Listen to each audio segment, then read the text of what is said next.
Conor, no belt on the line, but this still has a super fight feel. What does it mean to you to still have this type of support? What they tell you, it's always a super fight when I'm in town, so I'm living, this is the numbers and straps life. Take out a strap, it's still the numbers life, you know what I mean? So that's it, I'm here for a fight. Let's see, can this man fight? He's talked a fair bit.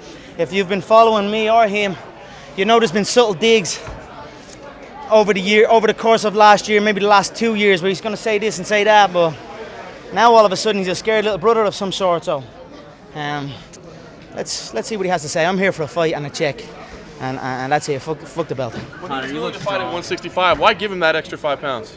Because he was complaining and moaning, and then 155. No, I can't make 155. I can only make 160. Or I can only make 160. Okay, 160.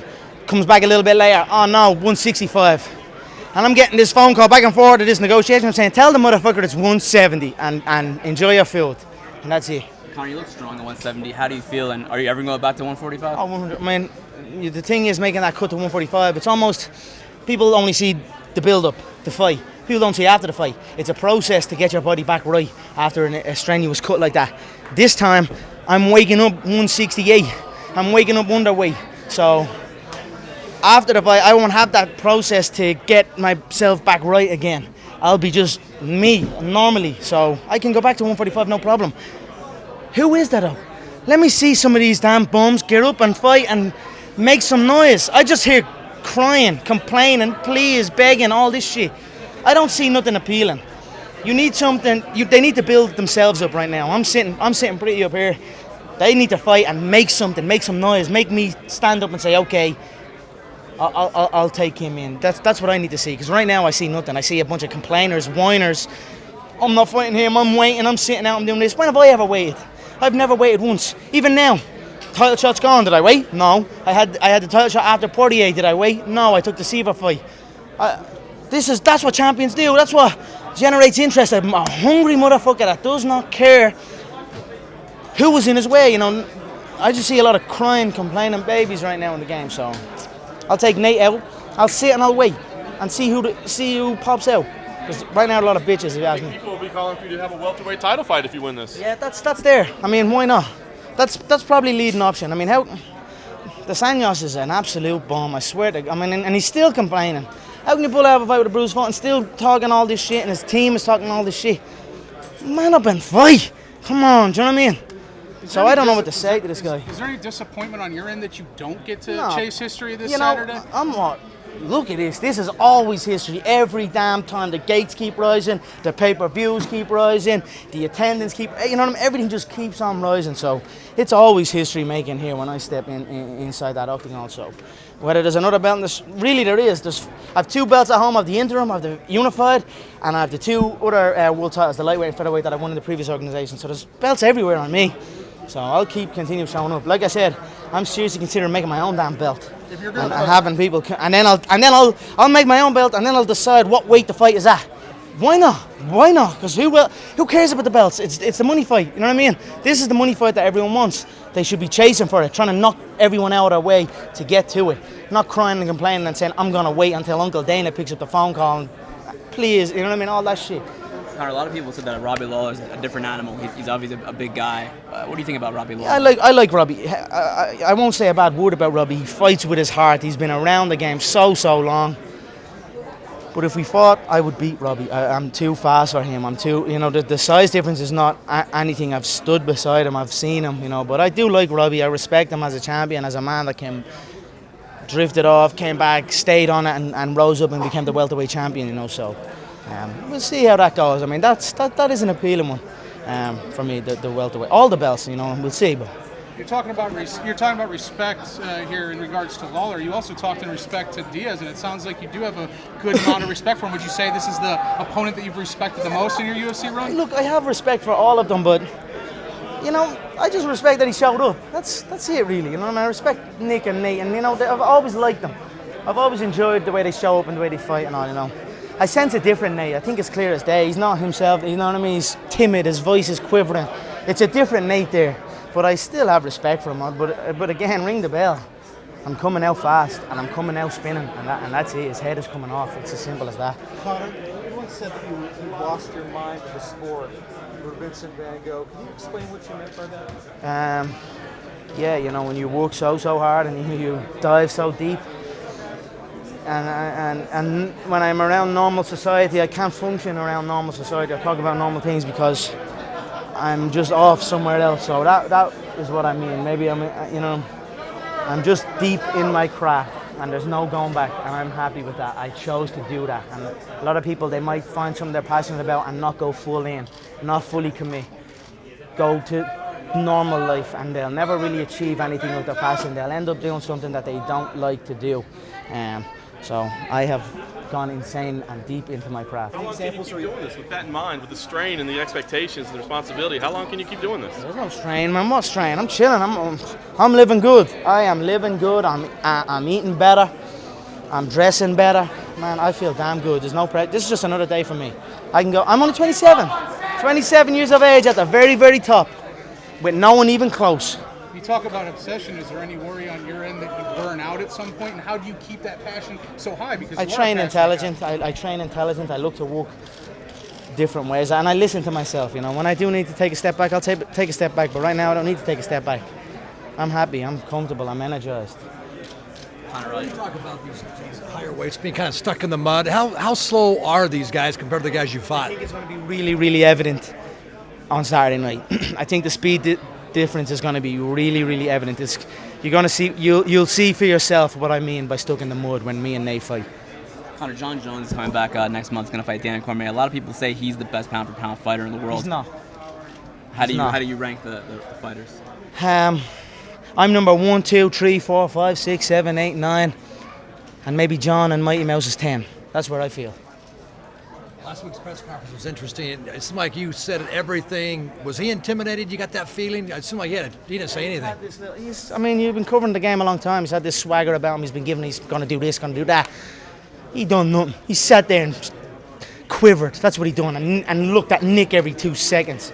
So he shouldn't have said anything. If he hadn't said anything, I wouldn't even pick up the phone call. He tried to call me out, tried to do this and that. Now I came hunting for him. He's trying to say people are afraid to fight him. I hunted him down, stalked him, got him, and now I have him trapped on Saturday night. Do you fear anybody? Prediction for the fight Saturday. You know, I'd love to see it play out a little bit longer so I can show the fans the improvement. I didn't get to show the true improvement that I have in my game in that last fight because it was over so quick, but I just can't see him taking the shots. He's going to feel a new level of precision and a new level of power and a new level of unorthodox fighting that he's never experienced in his life. I hope he can last into the end of the first, but I don't really see it. I hope so. I hope he can take it. Do you fear anybody? No. If you're willing to fight me, we can fight. No problem. Come and try me, anyone. What's the businessman Conor McGregor right now? Because now you transcended that whole thing, and now you got cars, houses, whatever. What's kind of the businessman? I'm just continuing being smart, making smart decisions, aligning myself with brands and companies that I feel represent me and that I have a passion in. Also, I won't just jump in front of anything if it doesn't suit me, if it doesn't fit, and I won't engage in it. But I'm being intelligent, growing in all aspects of the game. Might the businessmen be interested in politics sometime? Did you see last weekend in the Irish general election? You got a couple of votes that were spoiled. I got a great laugh out of it. Someone voted for me or someone tried to put my name as the president. I mean, you know, I would love to do something to help my people, but I wouldn't go in as a publicity type thing. I wouldn't be interested in that if it doesn't. And I think a lot of that, some people have done that. You know, that man Ken or whatever his name is. He went in and. If you're not going to go in and make a difference, if you can't truly help the people, then I would, they might do it. So, who knows? That's down the line. Maybe, I don't know. A lot of champions in the past, Conor, didn't go up in weight, didn't go down in weight to fight other champions, didn't fight other, big fights. Why is it important for you, and why do you think those guys didn't do that? I don't know. I mean, Fabricio pulled out and threw cards down the water. John pulled out and threw cards down the water. Nobody was willing to step up or down. I can't answer that. You play it safe. You don't take risks. You won't go all the way. So I get in. I take risks, and that's why I go all the way. Conor, Steve Collins says you're the best fighter Ireland's ever produced. Do you agree? Steve Collins is an absolute legend. I mean, what a warrior, a Celtic warrior. I was speaking to him before I came here. He dropped into the camp to me. I trained with his brother Pascal, who's a phenomenal boxing coach, got a great stable of pros. To hear something like that, I'm very flattered. I'm very flattered, and I continue to get better, continue to show my countrymen different ways to fight. You know, before me there was boxing, there was certain set of movements. Now people are opening up their mind, and I'm very, very proud of that. And that's a great honour and a great compliment to hear that. Is he right? Am I the greatest fighter? I think so. I believe so, and I'm only getting better. I'm only 27. I know you like to make bold claims, but realistically, is 170 the highest we could ever see you fight? Who knows? I could be like a block at once. You know, as I keep growing and keep eating and keep training, my body could change as I get older. You know, I could become that solid block at 170, and at that block 170, I'd happily go to 185. It'd be like going 145 to 155. So, I have no problem doing that. I'd go in and go up no problem. Conor, how much of this fight is just you kind of filling your body out at 170 to take the welterweight step? Just eating and training. That's it. Just trying to relax, eat, train, enjoy it the way it's supposed to be. You know, weight cutting is a weird one. It's weird the way it even became what it is. But for me, 170 is just relax, eat, enjoy it. It seemed like you wanted to fight Nate at this. Well, it's a division. It's a division. You don't want to fight 155. You want to fight 60. Then you want 165. Let's just fight 170. You fought there. You fought many guys. You fought Rory. You fought some top guys at that weight. Let's do it in a division. Let's put another division on notice. Is this meaning that if this goes well at 200, you'll go for the welterweight though? Why not? I mean, I could. I certainly could. I mean, what's the story with the sign? So I would have liked him boom, 45, 55, 70. 45, 70, 55 is, I don't know, we'll have to see, but I'm up for it. I'll make that decision after the fight.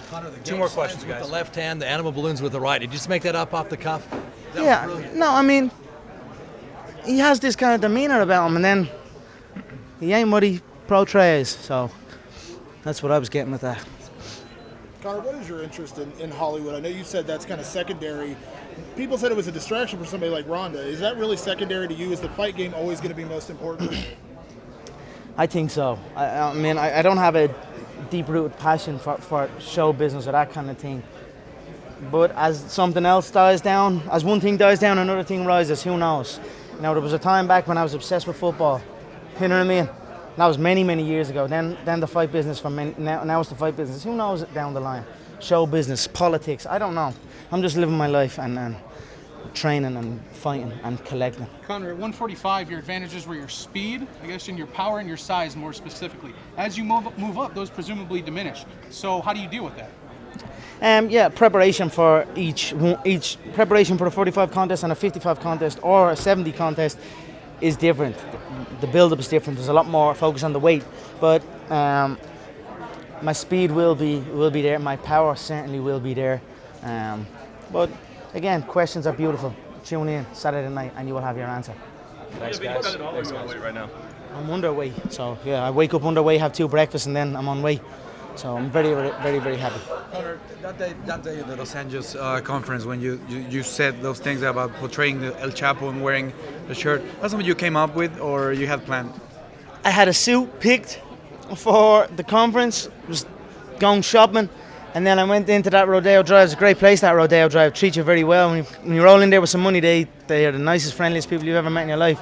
I wonder what it's like if you don't have money rolling in there. But I went there shopping with my friend who I had over with me training. Saw that shirt. It reminded me of the El Chapo, the famous thing, and I just rolled with it. It was literally a day before the press conference, so we just had some fun with it. That's what life is about. Have fun, you know what I mean? So that was a lot of fun. How's the Spanish doing? Huh? How's your Spanish doing? Not very good, but I'll learn for you because you keep asking me. You've asked me a few times, right? Next time I'll have a little bit of Spanish for you. Yeah. Thanks, guys. See everybody tomorrow. Thanks, Right, thank you, guys. Oh, oh.